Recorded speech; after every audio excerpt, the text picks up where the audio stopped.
మీ business ఏదైనా మీ ఊర్లో promotion చేయాలంటే అది సుమన్ టీవీతోనే సాధ్యం. ఇప్పుడే సంప్రదించండి.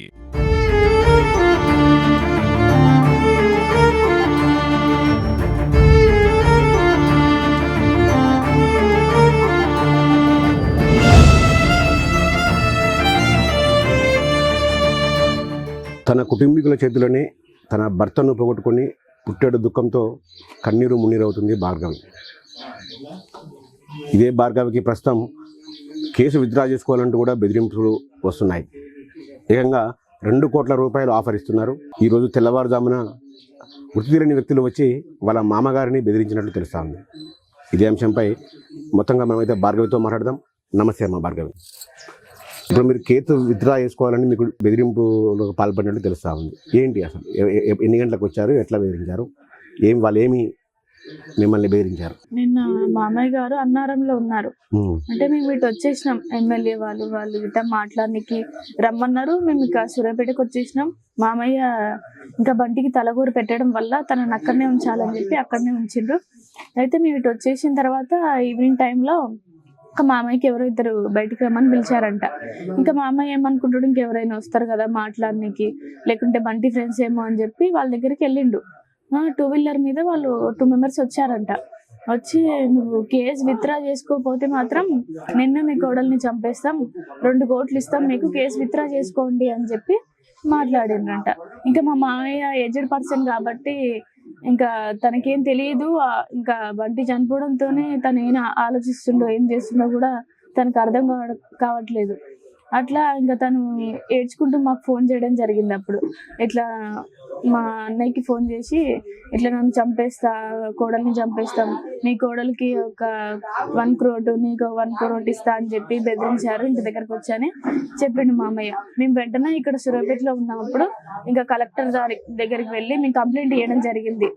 ఇట్లా మాకు వాళ్ళ నుంచి బెదిరింపులు వస్తున్నాయి, మమ్మల్ని రక్షించండి, మాకు ఫాస్ట్ ట్రాక్ కోర్టు ఖచ్చితంగా కావాలి, తొందరగా ఏర్పాటు చేయండి అని చెప్పి కంప్లైంట్ ఇచ్చి మాకు ఏదో ఒక ఉపాధి కలిగించండి అని చెప్పి మాట్లాడొస్తే కలెక్టర్ గారు సరే అని చెప్పి మాట్లాడతామమ్మా, ఖచ్చితంగా మీకు రక్షణ కల్పిస్తాము, మీరు జాగ్రత్తగా ఉండండి, మీ ఇంటి ముందు మేము పోలీసు వాళ్ళని పెడతాము అని చెప్పి మాట్లాడడం జరిగింది కలెక్టర్ గారు.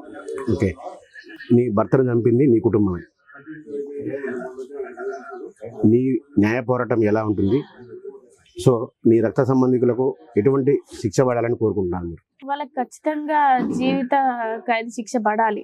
ఎందుకంటే ఇప్పుడు ఒక వ్యక్తిని చంపేంత కోపం ఎందుకు ఉంటుంది అంటే, మేము మా పేరెంట్స్ని మేము ఒక రూపాయి ఇవ్వండి, ఒక పైసలు ఇవ్వండి కట్నం అని చెప్పి ఇట్లా బెదిరించడం అవి ఏది చెయ్యలేదు. మా అంతటా మేము ఉంటున్నాము, మా జీవితం మేము గడుపుతున్నాము. వాళ్ళని ఏది ఒక్కసారి కూడా మేము మాట్లాడకపోయేది, వాళ్ళ ఇంటికి కూడా వెళ్ళలేదు, వారు ఊర్లకు కూడా మేము వెళ్ళి తిరగలేదు, ఏది చేయలేదు. వాళ్ళే ఇట్లా ఎస్సీ అని చెప్పి కులాంతర వివాహం చేసుకున్నారు, ఇట్లా అని చెప్పి వాళ్ళకి కులం పిచ్చి బాగా, అట్లా అని చెప్పి బంటిని చంపేయడం జరిగింది. వాళ్ళు మీ కుటుంబీకుల కులం పిచ్చి అంటున్నారు. నీకు నీ భర్తకు థ్రెట్ ఉందని తెలిసి కూడా మీరు ఎందుకు ముందస్తుగా పోలీసులను ఆశ్రయించలేదు? అంటే మేము ఇంకా లవ్ మ్యారేజ్ కదా మాది, ఇంకా పేరెంట్స్ ఎవరైనా కోపం మీద ఉంటారుగా, 1 year తర్వాత ఇంకా వాళ్ళే మాట్లాడతారులే అని చెప్పి మేము ఆల్రెడీ డిస్కషన్ చేసుకున్నాం ఇంతకు ముందే. ఏం కాదులే, ఇప్పటికి ఇంకా కొత్తగా కదా మనం పెళ్లి చేసుకుంది, తర్వాత అయినా మాట్లాడతారులే అని చెప్పి మేము మాట్లాడుకున్నాం. కానీ మరీ ఇలా దారుణంగా చంపేస్తారని చెప్పి ఎక్స్పెక్ట్ చేయలేదు. బంటి కూడా ఇంకా అట్లా అని ఎక్స్పెక్ట్ చేయలేదు. అంటే సూర్యాపేటలో పెళ్లి చేసుకున్న తర్వాత సూర్యాపేటలోనే కాపురం పెట్టారు కదా, అసలు అది మీకు ఆ థ్రెట్ అని భయం ఎప్పుడైనా మాకు ప్రమాదమే అనిపించలేదు? ఎందుకు దూర ప్రాంతాలకు వెళ్ళలేదు మీరు? మేము అట్లా ఏం అనుకోలేదు, మరి ఇట్లా చేస్తారని చెప్పి అనుకోలేదు. కోపంగా ఉంటారు కదా ఎవరైనా, పేరెంట్స్ చెప్పకుండా పెళ్లి చేసుకున్నామని చెప్పి, కానీ మరి ఇలా దారుణంగా చేస్తారని చెప్పి అనుకోలేదు. బంటి కూడా అసలు ఎక్స్పెక్ట్ చేయలేదు. బంటి కూడా అన్నాడు, సర్లే నిమ్మలంగా మేము వాళ్ళు మంచోళ్ళే కదా, మనతో కలుస్తారులే అని చెప్పి మాట్లాడుకున్నాం మేము అప్పుడు. అంటే మీ నాన్నమ్మ, మీ అన్నలు, మీ నాన్నపై గతంలోనే కేసులు ఉన్నాయని పోలీసులు చెప్తున్నారు. అవును. అసలు వాళ్ళు ఏం నేరాలు చేశారమ్మా ఇంత ముందు? వాళ్ళు ఇంకా ఊర్లో గొడవలు అవి నార్మల్ గా గొడవలు. అంటే ఎటువంటి గొడవలు పోయేట వాళ్ళు? ఫ్రెండ్స్ గొడవలు, ఇంకా ఇట్లా డాడీ చైర్మన్ కున్నప్పుడు అవి గొడవలు. అంటే బంటికి కూడా నేర చరిత్ర ఉందని పోలీసులు ప్రెస్ మీట్ అయితే చెప్పారమ్మా. బంటి ఏం చేసేవారు అసలు? సెటిల్మెంట్ అవి చేసేవారు? సెటిల్మెంట్లు అవేం కాదు, రియల్ ఎస్టేట్ అంటే నార్మల్ గా మేము మంచిగా బతకాలి, మేము ఇల్లు కట్టుకోవాలని చెప్పి ఇట్లా మాకు ఒక ప్లేస్ కావాలి అని చెప్పి మాట్లాడడం, వెళ్ళి అలాంటివి చేయడానికి వెళ్ళేవాడు. ఓకే, అంటే మీ ఫ్యామిలీ ఇప్పుడు మొత్తం మీ భర్త అయితే మీ ఫ్యామిలీ అయితే మొత్తం కూడా క్రిమినల్ రికార్డులో ఉన్నారు. అంటే లవ్ చేసే ముందు నువ్వు వెనక ముందు ఆలోచించావా?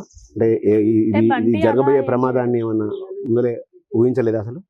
లేదు, బంటి అయితే ఎలాంటి గొడవలకు పోడు. మాక్సిమం ఏదన్నా వచ్చి అంటే మంచి మనిషి కాబట్టి నలుగురు వచ్చి బంటితో మాట్లాడతారు, అన్నయ్య ఇట్లా అయింది మాకు కొంచెం మాట్లాడుతారు ఒక పెద్ద మనిషి లాగా అని చెప్పి పిలిచేవారు తప్ప బంటి మీద ఎలాంటి కేసులు ఉండవు.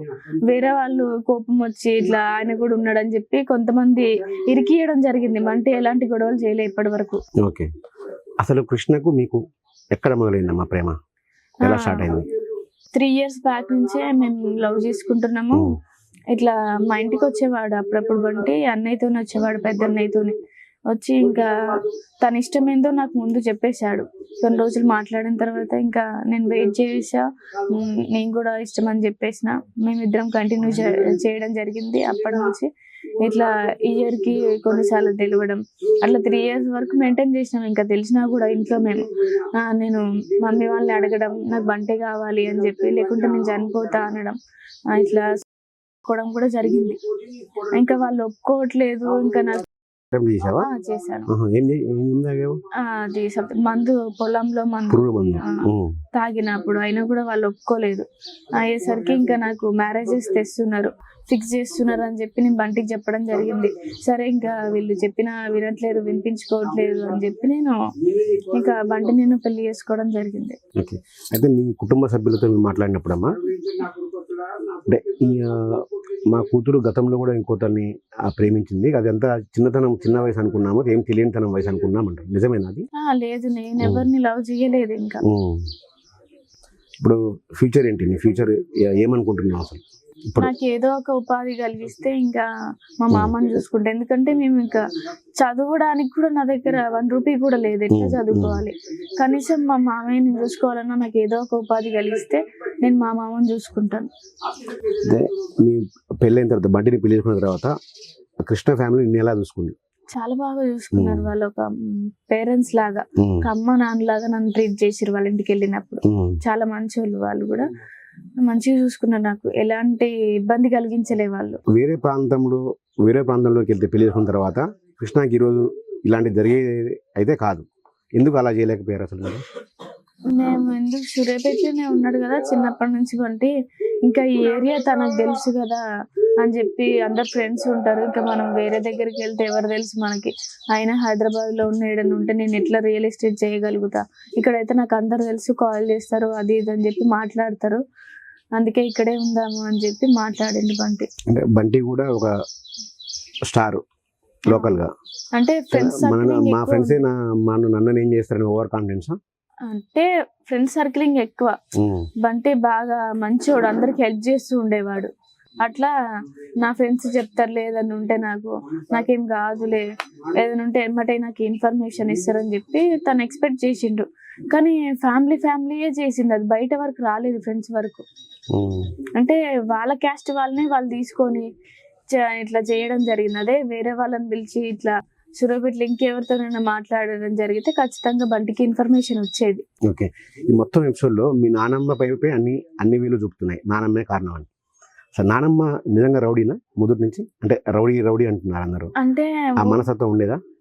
ఊర్లో పెద్ద మనిషి నాయనమ్మ, ఇంతకు ముందు పంచాయతీలు చేసేది, అందరికి చెప్పేది. మరి మాది ఇలా ఎందుకు చేసిందో తెలియదు. ఆమె కూడా చాలా పంచాయతీలు చేసింది, లవ్ మ్యారేజ్లని అవి. అప్పుడు తనకు తెలియదా?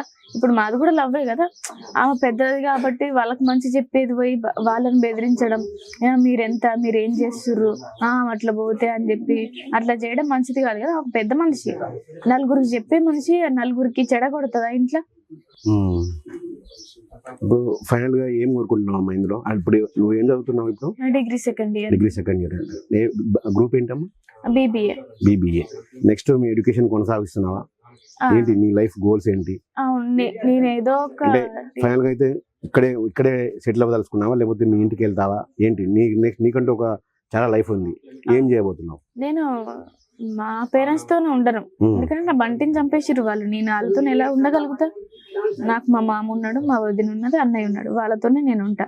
మా మామని నేను చూసుకుంటా. నాకు ఏదో ఒకటి 10 కలిగించారనుకో, నేను ఆ పైసలతోనే, వాళ్ళు ఇచ్చిన పైసలతోనే నేను చదువుకొని మా మామయ్యని చూసుకొని మళ్ళీ ఆ జాబ్ నేను చేసుకుంటా. ఓకే, కలెక్టర్ గారిని కలిసారా ఉపాధి గురించి కానీ?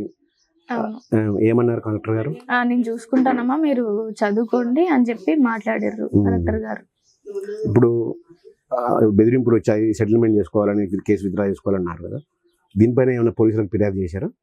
కలెక్టర్ గారికి డైరెక్ట్ చెప్పాము మేము, మీ ఇంటి దగ్గరికి మేము పోలీసులు వాళ్ళని ఉంచుతాము, మీరేం భయపడకండి, మీ దగ్గర ఎప్పుడైనా ఫోన్ ఉంచుకోండి, ఇట్లా షీటింగ్ నెంబర్ ఉండాలి నీ దగ్గర అని చెప్పి, పోలీస్ వాళ్ళ నెంబర్ ఉంచుకోండి అని చెప్పి మాట్లాడడం జరిగింది.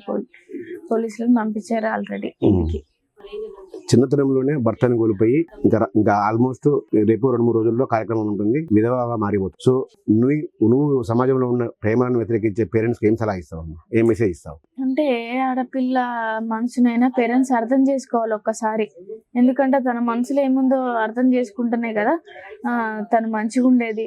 సరే మీ మాట వినలేదనుకో వదిలేసేయండి, మీ బిడ్డ కాదనుకోండి, చచ్చిపోయింది అనుకోండి, లేకుంటే అంటే వేరే పేరెంట్స్ వాళ్ళ కొడుకుని చంపేయడం ఎందుకు?